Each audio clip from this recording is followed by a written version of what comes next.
He has no father or son. Surely He is the one. Allahu, Allahu, Allahu, Allahu, Allahu.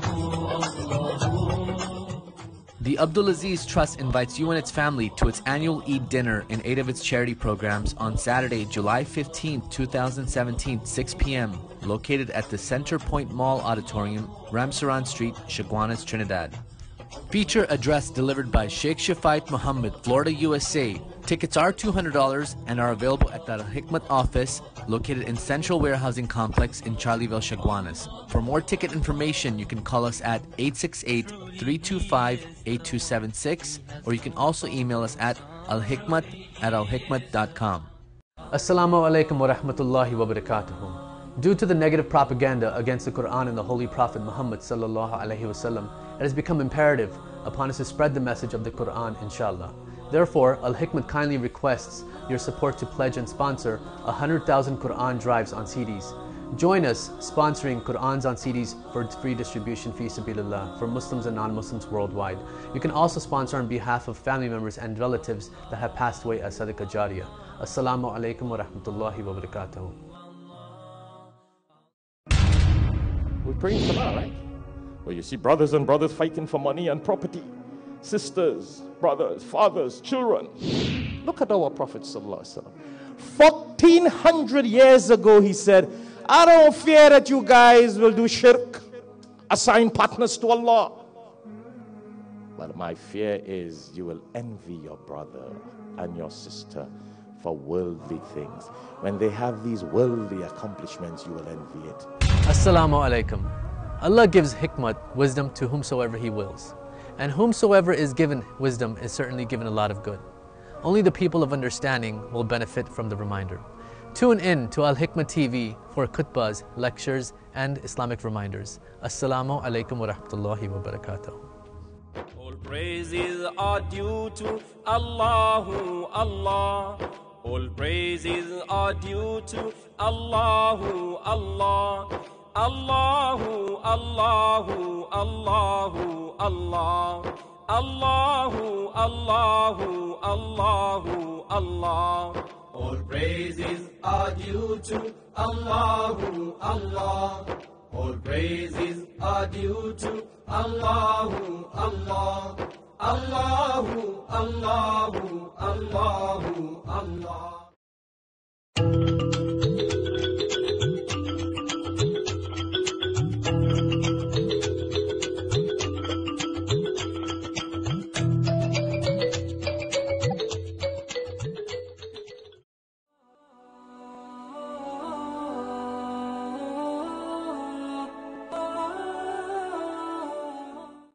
Wafiq Transport Limited.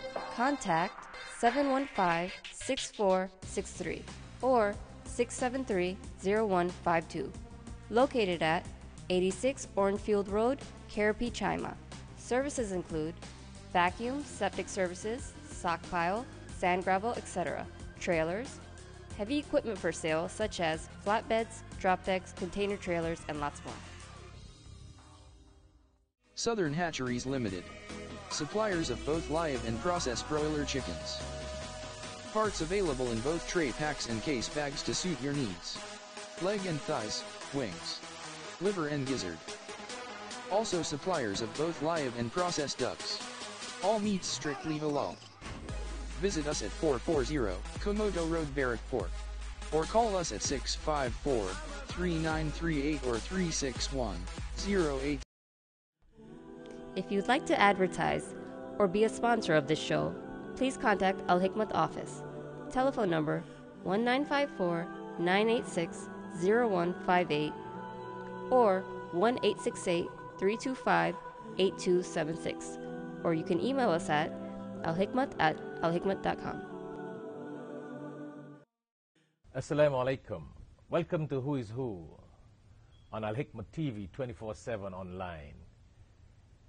It's really a pleasure, it's a blessing, and an honor and privilege to have with us in the studio Rabbi Mark Weiner. Welcome to the show. Thank you. It's good to be with you, Sheikh. It's a blessing and pleasure to have someone like you of your caliber and your experience and your interfaith knowledge and background. And just to let our audience know, Rabbi Mark Weiner is a very, very blessed and educated person. He is the president of an organization called Faith, and to make sure I have this correct, it's Foundation of Advanced Interfaith Trust and Harmony. So we're going to be talking to Rabbi Weiner today a little bit about his background. He has a PhD, he has a doctorate, he's a graduate from Harvard, from Yale, and I don't want to take credit for that. I want to hear directly from him so you audience can benefit from his experience and his education. So tell us a little more, Rabbi, about your time in Harvard and Yale and what led you there. I really am a very lucky boy. Okay. And even at 74 years old, I'm still a boy. I've had so many wonderful experiences, wonderful teachers, and wonderful friends, of whom you are certainly one. Thank you very much. And not just friends, but you're a man that have met the Queen of England. Yes. And have met her many times. Yes. So we're going to let our audience know a little bit of your experience and your meetings with the Queen, because you have a world of experience in America, in London, in Israel. Globally, you are that blessed interfaith personality. So you were sharing with us about your Yale and Harvard experience. I had, of course, the most wonderful part of it was being with other students of all different backgrounds, really getting to know them. When I went off to Harvard when I was 17, they gave me a chance to say what kind of roommates I wanted. In those days, it wasn't politically correct, but I said, I have prejudices against devout Catholics and Orientals. Therefore, I would like as my roommates a devout Catholic and an Oriental. And I had these wonderful experiences, especially with a devout Catholic. There really weren't that many Asians at Harvard in those days. And I learned so much, and just in the personal dialogue, living together, going with him to his family. We're still friends, 55 years later, 57 years later. And where were you born, Rabbi? I was born in Logan, Utah. Utah. And the doctors who delivered me told my parents that I was the first Jew ever born in northern Utah or southern Idaho. And the Mormons keep track. Wow. So that's very historic. Yeah. Utah. Yeah. And what led you to attain that degree from Yale? Well, I was always caught up in trying to put together religion and the relationship among religions and try to do it in a way that would make the world a better place. What we call in Hebrew, tikkun olam, repairing the world. That was always my central philosophy from when I was a child. And so I went to seminary to become a rabbi, but I studied the social sciences to learn how to bring people together and how to do things in the most effective way to make the world a better place. So that's so what your PhD is in sociology of religion. Yes.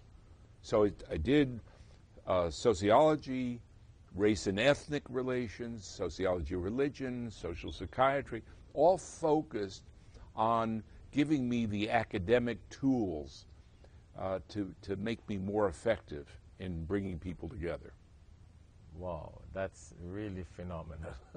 So how many years now have you been in interfaith activities? My whole life. I was born into interfaith activities, but actively speaking to churches and later to mosques. I've been doing that since I was 14 years old. So you're talking when I spoke almost every week. I spoke to a different church. And over 60 years now. Over 60 years, right. So you did interfaith in America, you did interfaith in London. Yes, all around the world. All around the world. For our world movement, I was in charge of interfaith relations. How many for years the world. you lived in London? I was 13 years in London. 13 years. So what led you and gave you the opportunity to meet with the Queen? Well, and tell us a little bit. Let our viewers will probably, it wasn't because I'm such a terrific guy or because the position that I had as the senior rabbi of the West London Synagogue of British Jews, just by position, I was the closest thing to being the head of non-Orthodox Jews for the United Kingdom, for Great Britain, and for Europe. And you have been a rabbi in synagogues for more than 40 years. Yes, sure. I was a rabbi in synagogues full time in America. And New York. In America for 30 years, and then I went to London for 13 years. But anyway, because of my position, I was always the rabbi who would be at Westminster Abbey or at any kind of official service with the Queen. So when the Queen celebrated the 50th anniversary of her coronation in 2002, I was the rabbi at Westminster Abbey. There was also an imam, and there were leaders of the Buddhists and the Hindus and so forth and so on. Obviously, it was mostly a Christian. You know, many people have only heard about the Queen and saw her on television, but there are very few who are fortunate to have met the Queen like yourself. Oh, yes, and many times. And it is a wonderful experience to do so, because she's really much more than she ever appears in public. She's really a very warm and friendly person. Not many people would say that about her. I remember on 2 occasions, I not only met with her, but my wife did. Okay. And my wife is 5'2". I used to be 6'5", but I've shrunk down to 6'3". Oh. My wife is 5'2", and she was eye to eye with the Queen. So the Queen is a little woman, but they had a great time, woman to woman. When you are talking to the Queen, she makes you feel that you were the only person in the world. That may be only 15 seconds. Right. And she moves on to somebody else. But she has this magical ability to do that, to relate to somebody else, no matter who it is. Maybe that's why she's a queen. Well, she's a queen because she was born to it. Yes, that whole story. She inherited, but she happens to be blessed with the of ability. Absolutely top ability to do exactly that. And she loves being queen. So, a lot of other people, it would be a chore, but she really loves it. What is her perspective about Muslims and Islam? Well, honestly, she and I never had that kind of a discussion, but one of the things But with your experience and looking at her modus operandi in well, England. I will part of the problem is that the Queen is handled by people in the palace. And when she was approaching her 50th anniversary of the coronation, I was meeting with the Muslim caucus in Parliament just after 9/11. The friend of mine was the chaplain to the House of Commons. It was an Anglican priest in the Church of England, and the Muslim caucus had never met with a rabbi. So I met with him, and I pointed out to them that the Queen had never been in a mosque. She'd never been in a synagogue. She'd never even been in a Catholic church while services were going on. She had only once been in a Catholic church, and it wasn't for a service. She'd never been in a Hindu temple. She'd never been in a Buddhist temple. And they said to me, they're members of Parliament, she will. And in the next few months, she systematically went to a mosque during prayers, to a synagogue during prayers, to a Catholic church, to the Buddhist temple, the Hindu temple. And when I saw her afterwards, I said to her, that was really something that meant a lot. I didn't tell her I did it. I said, that was really something that meant a lot to your subjects, Your Majesty. And she said to me, well, it was really something wonderful that I don't understand why I didn't do that before, but it was really very fulfilling and being with the people and seeing them in worship and so forth. I had a similar discussion with the Princess Royal, Princess Anne, about the same thing. That was a much longer conversation. She said it was one of the things that she enjoyed the most in her role as the Princess Royal is going around to various houses of worship and being with the people, and that it was one, she really liked that a lot. It was great. No, that's great. So I think I tried to get the palace to do an iftar during Ramadan. I was never successful at that, but I did get to do a Passover Seder in Parliament with an imam from the Central Mosque and with the Bishop of London, and we had 150 members of Parliament who were there. That's very unique, Rabbi. I think that's very unique. Well, it was good stuff. They loved it. Everybody loved it. They found it so meaningful. So among the interfaith activities that you sort of were involved in London, or in England, if I want to put it that way, what was your involvement with the halal food in the schools? We had a situation where most of the children who attend Church of England schools in central London are Muslim. Now, Americans have to understand. What year are we talking about? We're talking about, I would say, 2007, 2006, 2005, in that period. And most Americans don't understand that the British government, because there's no separation of church and state, they subsidize all education. So the Muslim schools, the Jewish schools, the Christian schools, I don't think there's a Buddhist school, but there's a Hindu school, all of them receive government support, just as if they're public schools. Okay. And the Church of England schools are generally regarded as the best schools. And over half of the children in the Church of England schools in central London are Muslims. Not that the Muslim population is that great, but it's much less than most people think. Muslim population in the United Kingdom is roughly 2.5% to 3% of the population. But in central London, and for the schools, a disproportionate. So the Muslims chose to send their children to the Church of to England the schools. Church of England schools because they're the best. Yes. And of course, these are they said Yeah. they can be very selective.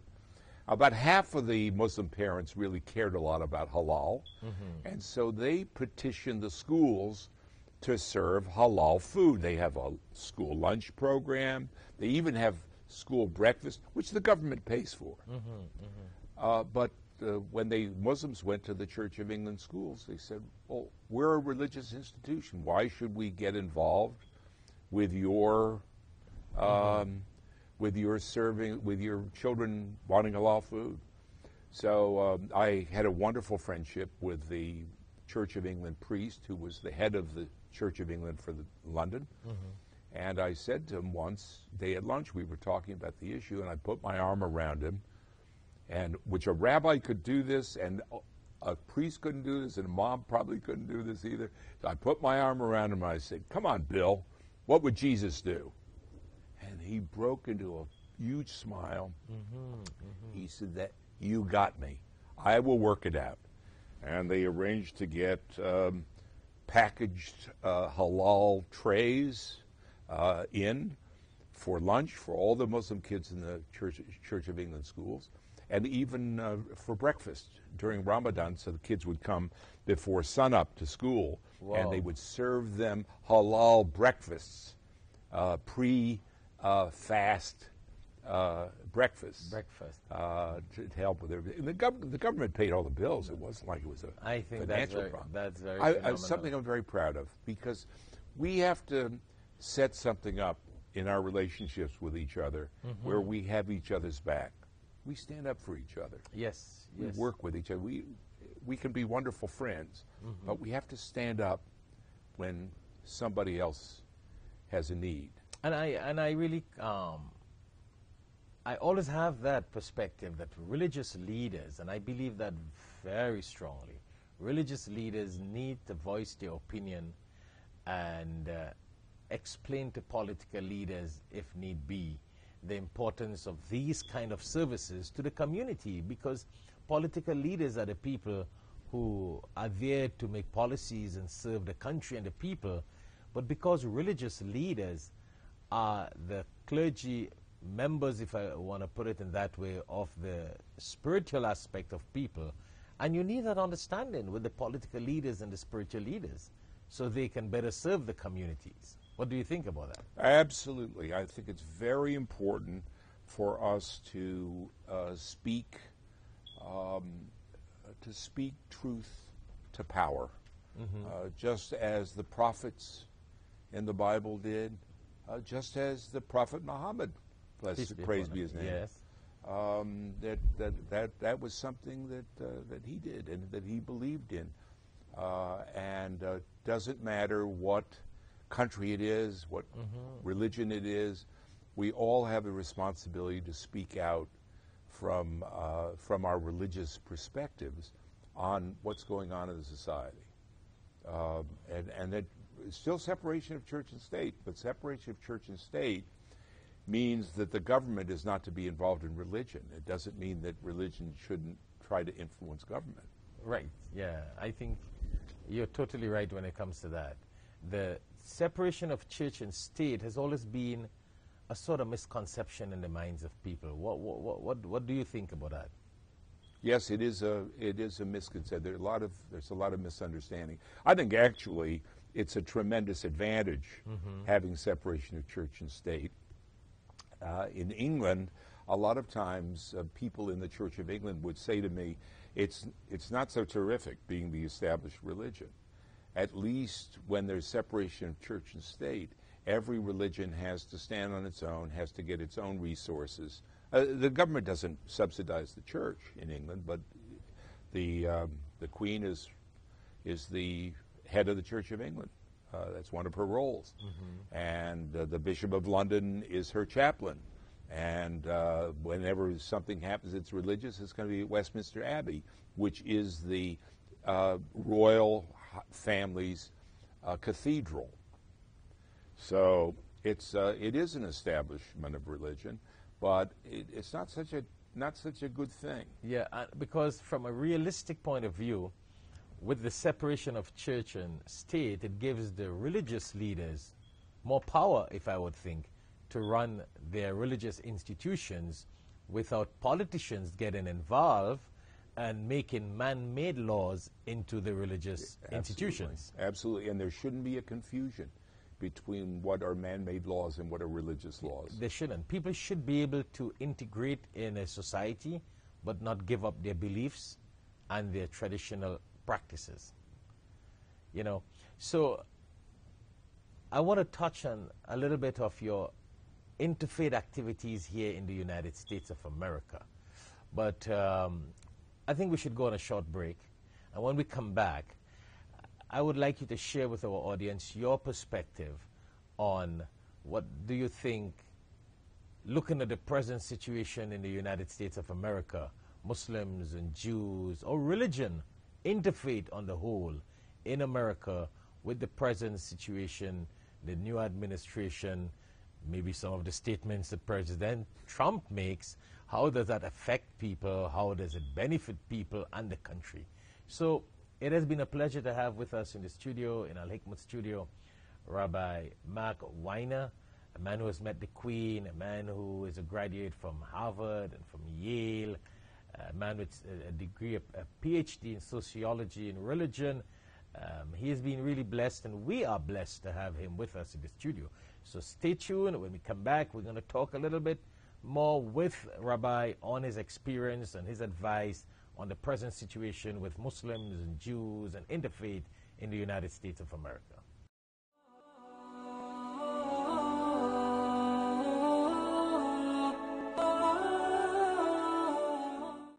Wafiq Transport Limited. Contact 715-6463 or 673-0152. Located at 86 Orenfield Road, Carapy, Chima. Services include vacuum, septic services, sock pile, sand gravel, etc., trailers, heavy equipment for sale such as flatbeds, drop decks, container trailers, and lots more. Southern Hatcheries Limited. Suppliers of both live and processed broiler chickens. Parts available in both tray packs and case bags to suit your needs. Leg and thighs, wings, liver and gizzard. Also suppliers of both live and processed ducks. All meats strictly halal. Visit us at 440 Komodo Road, Barrack Fort. Or call us at 654-3938 or 361-08. If you'd like to advertise or be a sponsor of this show, please contact Al Hikmah office. Telephone number 1954-986-0158 or 1-868-325-8276. Or you can email us at alhikmat@alhikmat.com.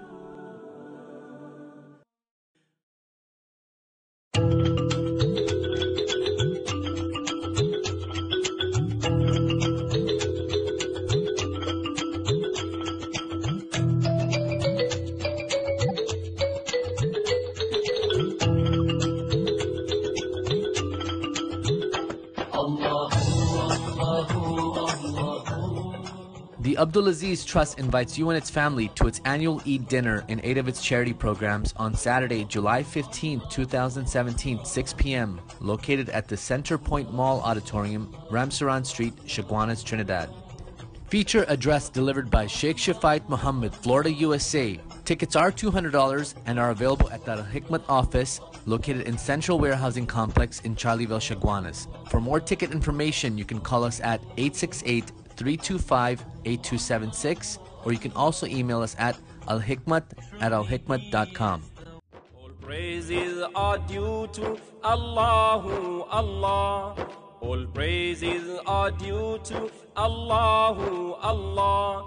Allahu Allahu Allahu Allah. Allahu Allahu Allahu Allah. All praises are due to Allahu Allah. All praises are due to Allahu Allah. Allahu Allahu Allahu Allah. Welcome back to Who is Who in America on Al Hikmah TV 24/7 online. It has been a pleasure talking to Rabbi Mark Weiner, and again, it's an honor and a blessing to continue speaking with Rabbi Mark here in Al Hikmah studio. It is going to benefit you, our viewers who are worldwide. I know we have viewers from throughout the world, the East, the West, the North, and the South, and the kind of experience and knowledge that Rabbi Mark is blessed with, it is really phenomenal. And I'm sure you're going to benefit a lot. And as we said earlier on, he's a man that has met the Queen. He has been president of the National Synagogues National Council of Synagogues. National Council of Synagogues. So he's a man of a lot of experience. So we want to continue, Rabbi. As a man who has met the Pope, who have met the Queen, the president of the National Council of Synagogues, you know, have been involved in interfaith for over 60 years. What do you think is the situation of Muslims and Islam in America? What is your experience with Muslims and Islam? What do you think about Islamophobia? I want to put this whole thing in a perspective, you know, especially with the new administration in the United States of America, with some of the rhetoric of President Trump. You know, what do you think? Over the course of the last couple of years, we have seen a steady increase in anti-Semitic incidents, Islamophobic incidents, homophobic incidents, all bigotry, racism toward African Americans, prejudice against Latinos and against immigrants. All of that prejudice has risen rapidly, and the reason for it is it's not that people suddenly become different. But one of my friends described it that there's been kind of a garbage can of prejudice and bigotry. Not everybody by any means, but there has been this garbage can, and we managed to keep the lid on it. And what Donald Trump has done, both as the candidate and as president, is he took off the lid. and he's given license to bigots of every stripe to express their bigotry. I don't think he personally is anti-Semitic, although I'm not so sure, but he certainly has consistently been Islamophobic. And but you know, I want to share that same point with you. I personally don't think he really hates Muslim and Islam. My reason for that, as you said, you don't think he's anti-Semitic because of the fact that his son-in-law is a Jew. He has a lot of his daughter is a grandchildren are Jews. He has a lot of Jewish friends and associates. And similarly, he has a lot of business partners who are Muslims. Yep. Millionaires and billionaires who are his friends, his business partners. Doesn't mean that he's not bigoted. But the point is, he said bigoted things. Excellent. The ban against which the courts put a stay on, the ban of refugees coming from 7 Muslim-majority countries, is no ands, ifs, or buts Islamophobic, because there has not been a single incident last 42 years of a terrorist incident in the United States that was committed by anybody who came from any of those 7 countries. Not one. But do you think he made those statements, or he has made those statements only to please some of the people who voted for him because they are bigots, they are Islamophobic, they are the ones who don't like Muslims and Islam, and he's just speaking to please them? Donald Trump is a genius as a demagogue, as somebody who knows how to say the things which are going to get people most excited to support him, certain people. Because that's my point, Rabbi. I agree with you 100%. He got to be a genius in knowing how to play this game. I mean, the man became the president without stooping to the media. Actually, he let the media have it all the time. He uses a little Twitter. He got his message out. And what was really unique was when I realized he had a lot of friends and business partners who are Muslims, and he got millions of dollars tied up with them. I realized he doesn't really hate Islam and Muslims. He's playing a little political game. I don't want to, I can't get inside his brain, so I don't know what he really feels about anybody or anything. But do you have the same impression with Judaism with him? No, I don't, because so many of his closest associates, the people he works with most closely, he actually prefers to deal with certain kinds of Jews than he does with anybody else. Invariably, his top lawyers, his top accountants, and so forth and so on are Jews. So, but that's not the same thing. It doesn't mean he doesn't have prejudices at all. And I don't want to argue about what's in his brain. Mm-hmm. The important thing is what the result of his action is. Yes. When he refuses to repudiate the leader of the KKK for endorsing him, when he resisted, he had every opportunity to speak out against anti-Semitism. It's an easy thing in America because Jews, despite the fact there's anti-Semitism, Jews are in a good place in America, and Jews are by and large well regarded. That's not true of Muslims. There's tremendous Islamophobia in America, tremendous. In fact, and I'm not saying this to make Muslims feel bad, but the reality is that when the Pew Research survey asks people thinking about all the other religions, but the one you are, how warmly do you feel toward these other groups? Unfortunately, tragically, Muslims came out on the bottom of that. And anybody who's a Muslim and is identified as a Muslim understands that problem. I feel a responsibility as a Jew, as somebody who's combated anti-Semitism my whole life. I believe commanded by God to get involved on behalf of Muslims and to speak truth about Islam and about Muslims, the overwhelming number of whom are not remotely extremists and who overwhelmingly, especially in America, they just want to be a part of American society and live with us, live together. They want to be involved in the political process and serve their country. A lot of Muslims so it's people in the like army. you, Rabbi. It's people like you with your background, with your experience. I mean, you have met, the top, on the top there, presidents, queen, the Pope, people like you who can really go out and give this message. Because, yes, I agree with you that some of the statements that President Trump made this Islamophobic even worse in America, in the world.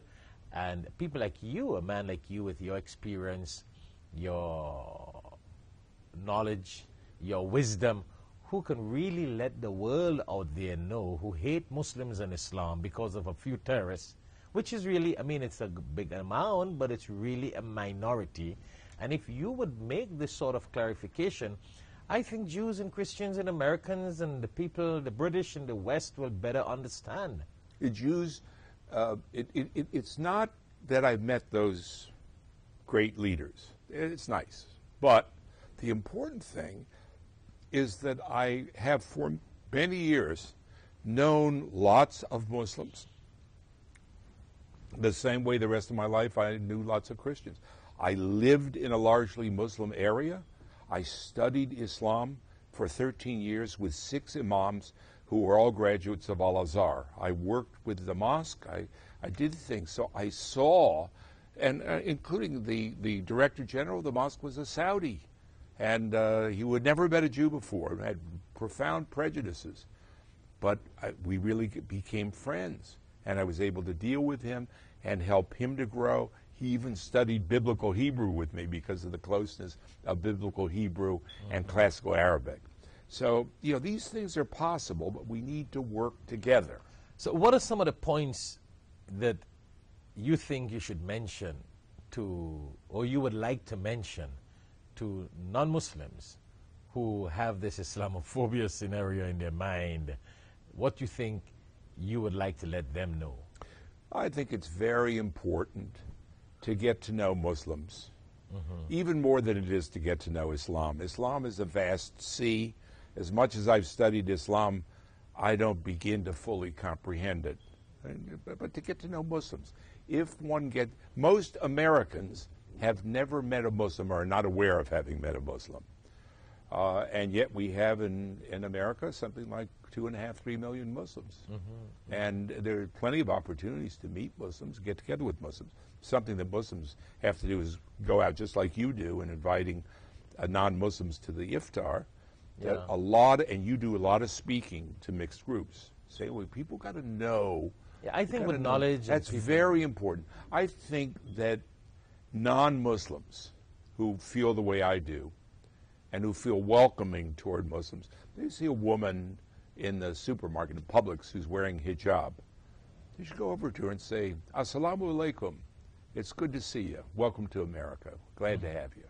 I mean, there's got to be a positive thing to reinforce the feelings that Muslims have about how important Muslims are. I'm not doing this because I love all Muslims or I love all Islam. I'm doing this because of the way I feel about myself as a Jew or the way I feel about myself as an American.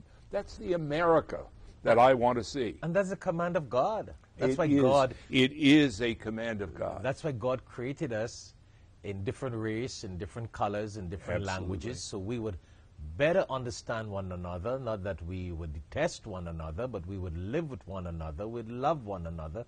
It was God's will to create us differently. And I think people need to understand that. And we look for the good in people and work together. And learn how to fight the bad in people. Learn how to fight the bad. And to do it together, shoulder to shoulder, arm in arm. That's essential. Before we started the show, Rabbi, you mentioned that you came to know about Islam in Israel. You want to share a few words on that? That's interesting. Yes, it's an irony. Some of my Muslim friends in London would say to me, it's really wonderful, Mark. Because when people hear of Israel, they think anti-Islam. Yeah. So you have heard and learned about Islam. What would you like to share with our audience? I don't want to pretend. We have a terrible problem within Judaism with Jewish extremists who are extremists actually not only toward Islam but also toward Christianity. And Israel has been pursuing policies which more and more are Islamophobic, I believe. But the irony is a lot of times my Muslim friends would say to me, you know so much Arabic, you know so much about Islam, it must be because you're not a Zionist. And I said, no, exactly the opposite. It's because I am a Zionist and I know how much Israel has meant to us as Jews. That's why I advocate a Palestinian state so much, because Muslims, Palestinians, deserve to have the same sense of dignity of living within their own state. When I was a student, a lot of years ago, Yeah. I think 53 years ago, I spent a whole year studying at the Hebrew University in Jerusalem between the time I graduated from college and I went to seminary. And it was Israeli friends of mine who got me to love Islam and to meet with Arabs and to get to and the irony is that Israel, where there are so many problems of relationships among all of us, the one place which is holy to all three Abrahamic religions, that with all of the problems, it's also the place where there's the highest concentration of Jews, Christians, and Muslims who are working for peace, who are working to build bridges to each other, and who are doing really good jobs. They haven't changed the society. So do you think the problem that exists in Israel with Muslims and Jews, is it just political? It couldn't be godly. It couldn't be religious. Oh, no. I don't believe in the, for even a split second. It's definitely that, political that agenda. God does real estate. Yes. Okay? I think the problem, look, human beings, just like human beings have capacity to do evil, and it's very widespread, and it's part of human nature, human beings are also bigoted. And there is not a human being who ever existed who didn't have bigotry. The issue is to confront your bigotry, to face it, and to do something about it. I think, in fairness, the situation in Israel is partially a product of some really bad actors on the Arab and the Muslim side who used every opportunity to demonize Israel. No question about that. Definitely. Really, really a serious No, problem. I agree with you on that. From the Arab and the Muslim side. And, of course, there have been opportunities when peace could have been made. And it was a Muslim and Arab resistance which contributed to Jewish resistance and Islamophobia. I mean, they were working. It was almost like they were working together. Like the extremists on both sides are trying to do everything they can to make things worse. I think it's on both sides that they capitalize on this to keep the people separate. Yeah, I mean, I think that Prime Minister Netanyahu is as Islamophobic as Donald Trump is, but he's more intelligent and better educated. He uses Islamophobia to increase his vote, because he's been elected and re-elected. If he were running now, he'd get easily re-elected. Because you got a lot of rabbis. You know, I've been there to Jerusalem on a world peace mission. Yep. And they got a lot of rabbis and priests who are so very educated in Islam. Yes. And they speak Arabic. Yes. They know the Quran. I was amazed when I met some Christian priests and some Jewish rabbis, well, of course, rabbis and priests, and they know so much about Islam, and they read the Quran, and they speak so much about love and togetherness. So I heard entirely a different thing from the religious leaders. Some. Well, yeah. There are As some, and there's opposed some. to what I hear in the political arena. But don't make it all about politics. Religious leaders do not do this enough and do not stand up to their own people.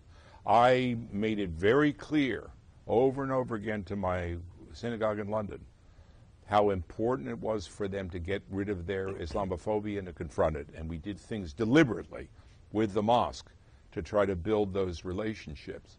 I like that point, Rabbi. If religious leaders will take that stand and be firm in bringing the religious communities together, politicians will not be able to break it. John Paul II, Pope, wonderful Pope, stood at the Western Wall in Jerusalem, the holiest site in Judaism, and asked God's forgiveness for the Catholic Church's role in building anti-Semitism. Incredible. Nobody, 50 years ago, nobody ever would have imagined that. Yes. Okay? And that's what we got to do with Yes, each other. I is agree stand with that. up for each other, of Muslims standing up against anti-Semitism. Not all Jews are open-minded and have good relationships with Muslims, but a lot do. And it's a matter of building friendship. Not all Christians are loving toward Jews and Muslims, but a lot are. No, but you see, a show like this, with someone like you talking and myself talking to you, and we talking on these issues, the Jewish audience outside there, because we got Jews and Christians who look at this. This goes out on YouTube, and people look at it on Al-Hikmah TV and other television networks. I think when rabbis and priests and Christians and Jews listen to your opinion and listen to us talk as religious leaders, that can change their mind, as opposed to other people who poison their minds against other religions. It's very easy to blame others, whether it's politicians or anybody else. But whenever I'm speaking to clergy groups, I say it's got to start with us. We got to stand up. Yes, we have the pulpit. We have voices. We have learning, and we've got to talk about the necessity that we work together and that we have respect for each other. The most important Jewish theologian in the 20th century was Martin Buber. And he had a teaching that in the Shema, the Declaration of Faith in Hebrew, it ends with echad, one. And that doesn't mean one, it means unique. And that to be created in the image of God means to be unique as God is unique. That there has never been any person in the history of the world, nor will there ever be, who's going to be exactly like you. Yes. And if we can recognize each other's uniqueness and individuality, then we can also recognize the different ways that we look at things, the different ways that we worship. That's something that God wants us to do. God will not force us to do it, unfortunately. Yeah. I mean, But that's the choice we got. but we have the choice. Yes. And we have the opportunity. And when we have religious leaders like you who make it central, that's why you and I are such friends. I mean, that's why, I consider it a blessing to have you with us. Someone like you who have really walked so many parts in the world. And, with this Islamophobia in the world, it's not just in America. Oh, It's no. happening all over the place. It's worse in other places. It's worse in other places. I think we really got to do a lot. And we got to discuss a lot of these issues that people have about Muslims and Islam and other faiths. And that may be able to educate the world. But when we do that, it makes us better Jews and Muslims and Christians. It makes us better Americans. I don't diminish my Judaism or my devotion to Judaism when I study Islam or when I study Christianity or when I go to an Islamic service or a Christian service. I become more of a Jew. I become more comfortable with my Jewishness. I get insights. I get ideas. I'm thinking about things in a different way. And most important of all, I feel that I'm doing God's work. And, even on my side, Rabbi, there may have some people, and I mean, let's be very honest, who may think, well, why is he always talking with rabbis and priests and other religious leaders? Now, I have noticed, if I were to get up and tell Americans about Islamophobia, that doesn't make much impact. It's like, yeah, we expect you to say nothing more than that. That's that right. You should not be against Islam. But to hear someone like you say that, to hear a father, a rabbi, a priest, tell Americans and the world that you should not have this Islamophobic sort of scenario around you and your lifestyle, that carries a lot of weight. And I think it has more impact, and that's why I think it's a great blessing to have you with us. Thank you. I'm really delighted. It's a pleasure. Well, we are running out of time, Rabbi, and I want to give you the last say. What would you like to say to our audience? Again, take in mind we got an audience who look at this program worldwide. So what would you like to say in your closing remarks to our audience? I'd like to say what a joy and pleasure it is to have Shaikh Shafayat as my friend, as my teacher, as my co-worker in the vineyard of Allah, God, where we work together to make this world a better place, to do God's work, to do the work which we are commanded to do as human beings. Well, thank you very much also, Rabbi, and I want to pray that God continue to bless you and guide us all and bring us together a little more often, and we can work together and bring more people together, make this world a happy place, a happier place, a place of harmony and love. I like your faith. The whole, do you want to repeat the name of your FAITH? Yeah, the Foundation to Advance Interfaith Trust and Harmony. Trust and harmony. I really love that. Right. Trust and harmony. And if we would work together and get more religious leaders to work together, I think we can bring politicians on board and change some of their ideology and their misconception and maybe their lack of leadership in areas to bring people together. Sometimes I'm like, are they building a country and disuniting the people? Or what is a country without the people? You know, a country without the people is like a house without happiness. It's a house, it's not a home. And it really takes religious leaders to work together with our political leaders and help make this world a better place and a happier place as God wants it. I thank you very much, and it has been a pleasure to have with us in the studio Rabbi Mark Weiner, a man who has been blessed, a man who has been gifted, a man who has met from the Pope to the Queen and many prominent world leaders. And as he says, better than that is his experience with people of different faiths and religious leaders. He's not just a graduate of Yale and Harvard, but he's really a graduate of the world. I would like to say that. He's a graduate of the world with his world of experience. So it was a pleasure to have him with us. And stay tuned as usual to Al-Hikmah TV. You have been looking at Who is Who in America on Al-Hikmah TV 24/7 online. And we again were blessed to have with us in Al-Hikmah studio Rabbi Mark Weiner. Thank you very much, and thank you very much, Rabbi. Assalamu alaikum. Al-Hikmah has been serving the Muslim and non-Muslim communities for the past 30 years through the publishing and distribution of Islamic literature and radio, and also TV programs, plus interfaith activities.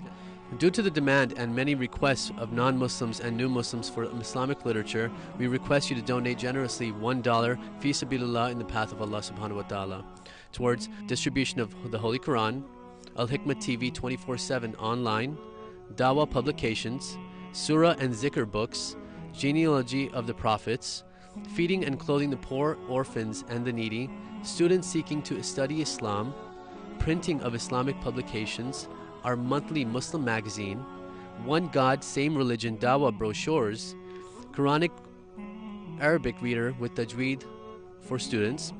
And also to support our Dawah activities, you can also contact Al-Hikmah offices at 954-986-0158. at 954-986-0158, or you can also visit our website at www.alhikmat.com. That is www.alhikmat.com. You can also make checks payable to Al-Hikmah Services Incorporated, or you can donate with a credit card on PayPal at www.alhikmat.com. Al-Hikmah TV presents a great way to spread the Sunnah. Have a Sunnah attitude. In the Holy Quran, Allah subhanahu wa ta'ala mentions in chapter 33, verse 21, Bismillahir Rahmanir Rahim, لَقَدْ كَانَ رَسُولُ اللَّهِ أُسْوَةً حَسَنًا, that ye indeed in the Messenger of Allah subhanahu wa ta'ala a beautiful pattern of conduct. Join us for our 100,000 t-shirt drive. For more details or to place an order, contact Al-Hikmah Services at 1-800-804-0267, or you can visit us on our website at www.alhikmattv.com. Assalamu alaikum wa rahmatullahi wa barakatuh. We're praying Salah, right? Where you see brothers and brothers fighting for money and property. Sisters, brothers, fathers, children. Look at our Prophet Sallallahu Alaihi Wasallam. 1400 years ago he said, I don't fear that you guys will do shirk, assign partners to Allah. But my fear is you will envy your brother and your sister for worldly things. When they have these worldly accomplishments, you will envy it. Assalamu alaikum. Allah gives hikmah, wisdom, to whomsoever He wills. And whomsoever is given wisdom is certainly given a lot of good. Only the people of understanding will benefit from the reminder. Tune in to Al-Hikmah TV for khutbahs, lectures, and Islamic reminders. Assalamu alaikum wa rahmatullahi wa barakatuh. All praises are due to Allahu Allah. All praises are due to Allahu Allah. Allahu Allahu Allahu Allah. Allahu Allahu Allahu Allah. All praises are due to Allahu Allah. All praises are due to Allahu Allah. Allahu Allahu Allahu Allah.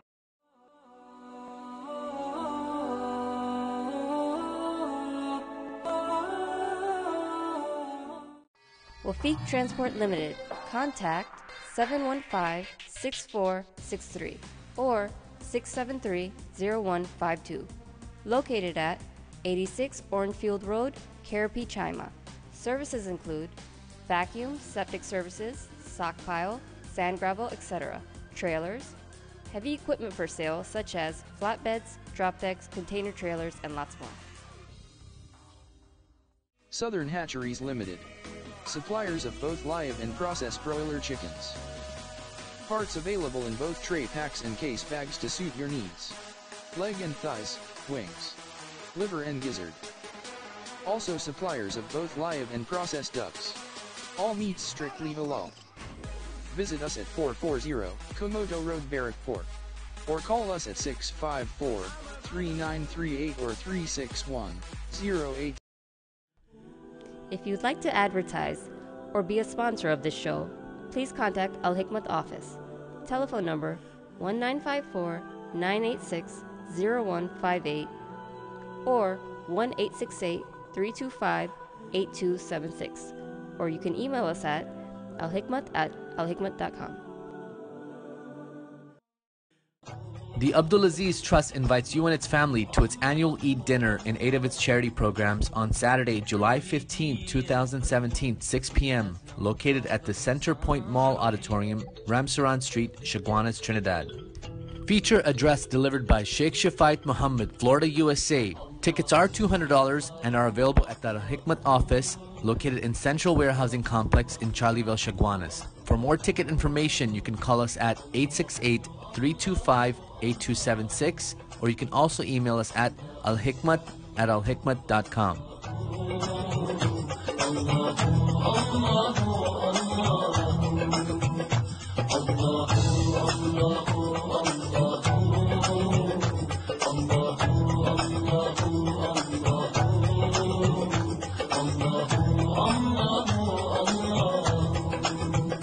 Truly he is the one, he has no father or son.